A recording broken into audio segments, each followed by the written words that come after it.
அஸ்தினாபுரத்துக்கு கண்ண பரமாத்மா தேரிலே வருகின்றான். யார்? பரம்பொருள்.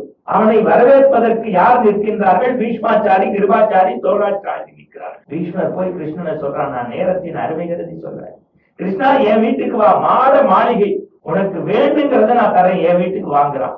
ஆகட்டும் பார்க்கலாம், நான் செடி எடுத்து வைக்கிறான். கிருபாச்சாரி சொல்றான், கிருஷ்ணா கையை தட்டி என் வீட்டுக்கு வாடா, தங்க தட்டு வெள்ளி ஸ்பூன்ல சாப்பிடலாம். கிருபாச்சாரி பீஷ்மாச்சாரி இப்படி சொன்னோன்னு துரோணாச்சாரி சொல்றா, கிருஷ்ணா என் வீட்டுக்கு வா, நீ உட்கார்ற சேரு 4 அடி உள்ள போகும், 2 பணிப்பெண்கள் உனக்கு தவறி வீசுவாங்க, தங்கத்தட்டு வெள்ளி ஸ்பூன் அமிர்தத்துல சாப்பிடலாம், என் வீட்டுக்கு வா. ஆகட்டும் பார்க்கறான். அடுத்த அடி எடுத்து வைக்கிறான்.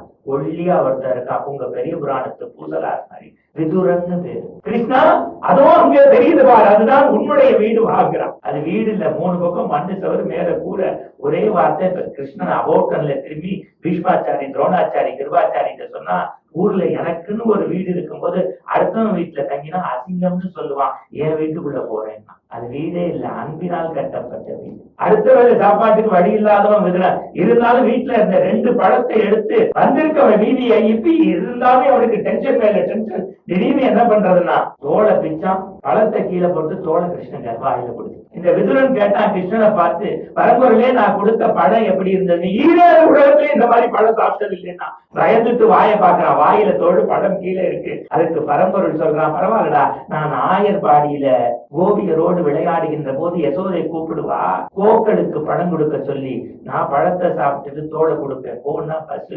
கொடுத்தவனுக்கு எப்படி இருக்குன்னு டெஸ்ட் வச்சிருக்கேன், அன்பால கொடுத்து போடா. கிருஷ்ணன் சொன்னா, ரொம்ப மணிக்கணக்கா பேசிட்டு இருக்கேன், எனக்கு சாப்பிட ஏதாவது வேணுமே. பரம்பொருள் கேட்டுட்டான். விதுரன் சிரிச்சான், என் வீட்டுல கொடுக்கறதுக்கு என்னடா இருக்கு? ஒண்ணும் இல்ல, ஒன்னே ஒண்ணு இருக்கு, 9 மணி ஆச்சுன்னா உப்பு கஞ்சி குடிப்பேன்னா, அமிர்தமா இருக்குமே, எனக்கு கொடுறான்னா. ஒரு கோவலையில கஞ்சியை ஊத்தினா கொண்டு வந்தா, கிருஷ்ணா வாய்க்கிட்ட கொண்டு போனா, படார்னு பிடிச்சிட்டான். இதான் கை கேட்டினது வாய் கேட்கல. ஏண்டா கொடுக்குற மாதிரி கொடுத்து ஏண்டா நிறுத்திட்டேன்பா? கிருஷ்ணா, இது நாளெல்லாம் நான் பயன்படுத்தக்கூடிய எச்சை குவளை, இதை பரந்தாமனாகிய உனக்கு கொடுக்க முடியாது, அவன் பசிக்குதேன்னா ஒன்னே ஒண்ணு செய்யறேன், காய்ந்த சருகு இலைய வீட்டுல இருக்கு, கஞ்சி ஊத்துற குடிச்சுக்கிறியான்னா. நல்லா பேஷா ஊத்துறான்னா. கஞ்சியை ஊத்தும் போது இப்ப ஒரு வார்த்தை சொன்னான். யார? கிருஷ்ணனை பார்த்து விதுர, பார்த்து புரியுதா, இலையில கஞ்சி ஊற்றினா ஓடும். அதுக்கு பரம்பொருள் ஒரு சிரிப்பு சிரிச்சுட்டு, ஏண்டா உலகத்தையே ஆட்டி படைக்கிற எனக்கு இலையில கஞ்சி ஊற்றினா ஓடும்னு தெரியாதா? ஓசி சோறுங்கிறதுக்கா என்ன பேச்சு பேசுற? ஊத்துறான். வலப்பக்கம் கஞ்சி ஊத்தினா இடப்பக்கம் ஓடி நிச்சு, இடப்பக்கம் பிடிச்சான். இப்ப வலப்பக்கம் ஓடி நிச்சு, வடப்பக்கம் பிடிச்சான். பகவத்கீதையை தந்த கிருஷ்ணன் சொன்னான், விதுரா விதுரா, இந்த மண்ணுலகில் நான் அவதாரம் செய்ததனுடைய நோக்கமே கம்சனை அழிப்பதற்கு பிறந்தேன், அதற்கு ஒரு கை போதுவடா, ஆனால் உன்னுடைய உப்பு கஞ்சியை குடிப்பதற்கு எனக்கு 4 கை இருந்தாலும் உன்னுடைய அன்புக்கு அடிமையதான்.